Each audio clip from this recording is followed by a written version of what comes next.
Confirm किया, लेकिन आप टीपी किस तरह मैनेज करोगे? टीपी आप इस तरह मैनेज करोगे कि नीचे आपके पास डिमांड जोन है, वो डिमांड जोन कितना स्ट्रांग है, जितना डिमांड या सप्लाई जोन में गैप होगा वो आपका वैलिड वैलिड ट्रेड होगा, वहां तक मार्केट जरूर आ सकती है। ठीक है, तो यहाँ से हमने कंफर्म किया अपना सेल ट्रेंड।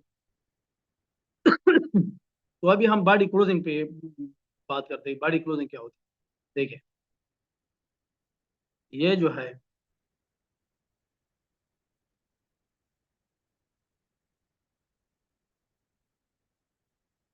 ये फर्स्ट कैंडल है। ठीक है, इसके बाद नेक्स्ट कैंडल कहाँ पे क्लोज हो रही है? ऐसे बिलो क्लोज हो रही है ना। इसके बाद नेक्स्ट कैंडल कहाँ पे क्लोज हो रही है? ऐसे बिलो क्लोज हो रही है। सिर्फ और सिर्फ आपने सेल जोन फाइंड आउट करना है, फिर इसके बाद आपने बॉडी क्लोजिंग पे तवज्जो देना कि बॉडी क्लोज कहाँ पे हो रही है। मैंने आपको बताया था कि वेग जो है उस पर बिल्कुल मैटर नहीं करता, वेग बेशक ऊपर जाए, लेकिन बॉडी क्लोजिंग जो है वो नेक्स्ट बॉडी से नीचे होनी चाहिए। जैसे कि ये आया, जैसे कि ये, ठीक है, नीचे आइए ना। तो हमने H4 में सेल जोन, सप्लाई जोन सब कुछ मेंशन किया था, और नीचे हमने अपना डिमांड जो है वो भी मेंशन किया है। इसमें कितना गैप है? ये गैप आपको नजर आ रहा है, ये जो गैप, ये गैप पेंडिंग है। तो हमारे पास ये फोर एविडेंस हो गए कि हमारे पास ये मार्केट फर्स्ट टीपी जो है वो 45, second TP 40 and third TP जो है वो हमारी 30 से 32 होगा। क्यों होगा?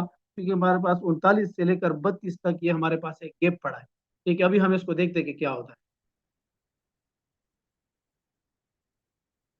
देखिए, बॉडी क्लोजिंग नीचे होनी चाहिए चाहे जो भी हो जाए। ये देखिए आप, ये वेग आया कि नहीं आया? ये वेग देखे, ये वेग तो सारे से ऊपर था ना, ये वेग ऊपर आया है, लेकिन बॉडी कहाँ पे क्लोज हुई है? ये आप बॉडी कहाँ पे क्लोज हुई? ये देखिए, बॉडी नीचे क्लोज हुई है। तो आपका टीपी क्या था?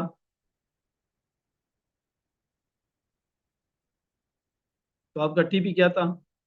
फर्स्ट आपकी टीपी थी 40, सेकंड आपकी थी 30 और 32। ये देखे, ये हो गया आपका टीपी हेड,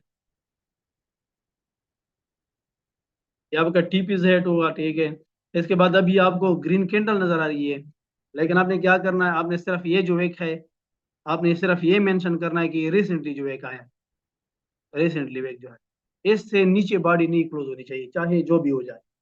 तो हमारे पास ये ऊपर गैप भी पड़े, मतलब ये गैप जो है ये इसको फेल करना चाहिए। ये हो गया, अगर हमारे पास 39 हो गया,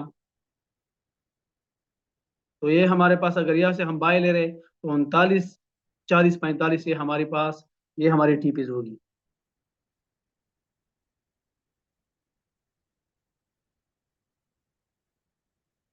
हो गया आपका हेड टीपी, ये देखिए।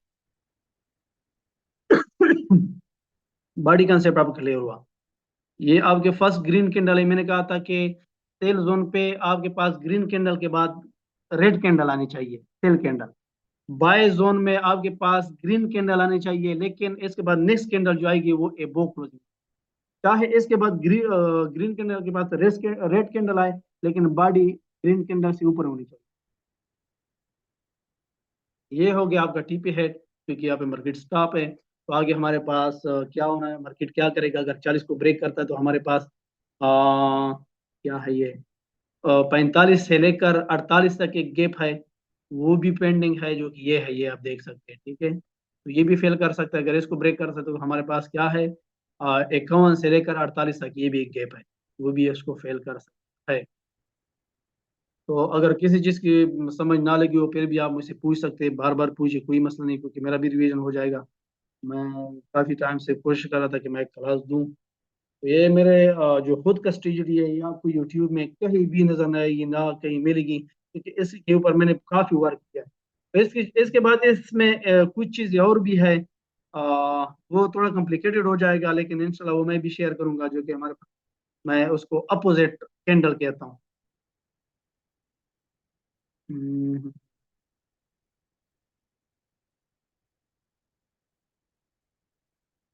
जिसको मैं अपोजिट कैंडल कहता हूँ वो इंडिसीजन कैंडल भी है, वो उसको मैं इंडिसीजन कैंडल भी, इंडिसीजन कैंडल किसको कहते हैं? इंडिसीजन कैंडल एग्जांपल मैं अगर यहाँ से आपको सिर्फ इसका वो दिखा दूँ फिर कॉम्प्लिकेटेड हो जाएगी।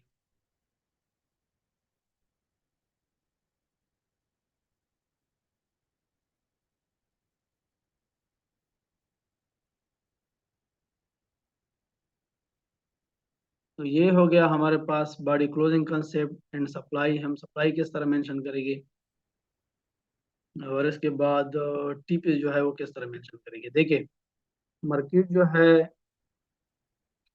उसने एक हाई मोमेंट दिया, ठीक है, लेकिन आप ये सोचोगे कि आपने तो कहा था कि सेल जोन पे आपके पास क्या होनी चाहिए, एक सेल कैंडल आनी चाहिए, लेकिन ये तो हमारे पास सेल जोन है, यहाँ पे क्यों हम यहाँ पे यहाँ से मार्केट क्यों नहीं ड्रॉप हुआ है, ये भी एक सवाल है ना। यहाँ पे क्यों नहीं हुआ, ये देखे पहले, आप ये देखे कि मार्केट ने इस लेवल को ब्रेक किया है कि नहीं किया है।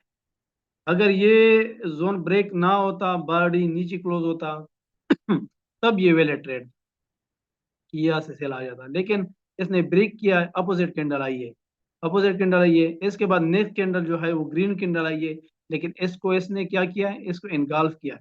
इसके बाद नेक्स्ट कैंडल जो है इसमें अपना गैप उसने छोड़ा है, जो कि उसका टीपी है, ठीक है। लेकिन सेम सिचुएशन में क्या हुआ है कि यहाँ पे ग्रीन कैंडल आई है, इसके बाद सेल कैंडल आई है। ये तो हमारे पास H4 में एक सेल जोन था ना, अगर ये सिचुएशन सेल जोन में आया तो फिर ये वैलिड है, ये वैलिड उसने इनगल्फ किया। इसके बाद सारे कैंडल जो है वो नीचे क्लोज हो रही है, ये हो गया। इसके बाद first candle, second candle and third candle, नीचे हमारे पास एक डिमांड पेंडिंग था। सेम सिचुएशन में ये भी एक कंसेप्ट है कि बाय जोन में ग्रीन कैंडल, ग्रीन कैंडल के बाद नेक्स्ट कैंडल है वो, तो नीचे हमारे पास ये जो अपोजिट डिसीजन कैंडल के वो पेंडिंग है जो कि 45 है, ऊपर हमारे पास एक गैप पेंडिंग है। तो जब हम सेल लेंगे तो नीचे हम डिसाइड करेंगे कि नीचे हमारे पास स्विंग है कि नहीं है। अगर हमारे पास स्विंग या एरिया स्मॉल है तो हम अवॉइड करेंगे, अगर एरिया बहुत ज़्यादा है, गैप भी है, तो हम वो खुशी से लेंगे। अपना लार्ज साइज जो है वो भी मैनेज करेंगे। स्टॉप लॉस आपने किस तरह मैनेज करना है, स्टॉप लॉस आपने सिर्फ इस तरह मैनेज करना है कि आपके पास जो लास्ट जो वेक बनेगा, बाय जोन पे लास्ट जो वेक होगा, सिर्फ आपने ये देखना है कि इससे नीचे बॉडी क्लोजिंग नहीं होनी चाहिए। बॉडी क्लोजिंग किस टाइम फ्रेम में, बॉडी क्लोजिंग M15 भी हाई प्रोबेबिलिटी नहीं है, M30 एंड H1, ये दो टाइम फ्रेम जो है सिर्फ और सिर्फ बाय जोन और सेल जोन में आपने ये दो टाइम फ्रेम यूज करने हैं कि बॉडी क्लोजिंग का अभी, ठीक है। तो फिर आप अपना ट्रेड जो है वो आसानी से execute कर। बाकी अगर किसी का क्वेश्चन हो, किसी समझ ना लगी हो, तो वो भी आप पर्सनल भी मुझे मैसेज कर सकते हैं, ठीक है। तो इसके बाद मैं अगर इकराम को कहूँगा कि वो फंडामेंटल के थ्रू क्लास दे दे कि फंडामेंटल जो है वो किस तरह वर्क करती है, किस तरह मार्केट के थ्रू इफेक्ट कर सकती है। तो मेरा सिर्फ यही कंसेप्ट है कि अगर आपको आपका एरियाज जो है वो क्लियर नहीं है, आपके पास सेल और बाय एरिया का पता नहीं है, तो आप फंडामेंटल ट्रेड भी नहीं कर सकते। अगर आप फॉर एग्जांपल आप ट्रेड करते हैं फंडामेंटली, तो अगर आपको पता भी है कि हमारे पास 2054-55 जो है वो सेल जोन है, और न्यूज़ जो है वो भी आपने जज की है कि न्यूज़ जो है वो गोल्ड के अगेंस्ट आ रहे हैं, तो फिर आपका जो इक्विटी था 70% आपने फंडामेंटल जज किया है, तो आपकी इक्विटी जो है वो 95% होगी। तो इकराम आप भी फंडामेंटल के थ्रू कह सकते हैं कि किस तरह इफेक्ट कर सकते हैं, वो भी इसके बारे में भी भाई वो समझा दें। बिल्कुल बिल्कुल, इंशाल्लाह फंडामेंटल डेटा के ऊपर मैं फिर क्लास ले लूंगा। आज आपने माशाल्लाह बहुत अच्छा समझा दिया टेक्निकल, तो मुझे भी बहुत ज्यादा अच्छी तरह समझ आई, बाकी को भी बहुत उम्मीद है कि वो भी समझ आई होगी सबको। तो फंडामेंटल पे जिस जैसा मार्केट काम करती है, किस तरह होता है क्या नहीं होता, तो न्यूज आती है, बार बार आपने देखना पड़ता है कि फंडामेंटल डेटा क्या हुआ है, क्या आया हुआ है, क्या नहीं आया हुआ है। आज मार्केट कहाँ जा रही है, कहाँ नहीं जा रही है, और कहाँ तक रुकेगी, ये सारा फंडामेंटल डेटा भी इसी तरह सेम जिस तरह आप टेक्निकल देखते हैं, उसी तरह आप मार्केट की फंडामेंटल को भी देखते हैं।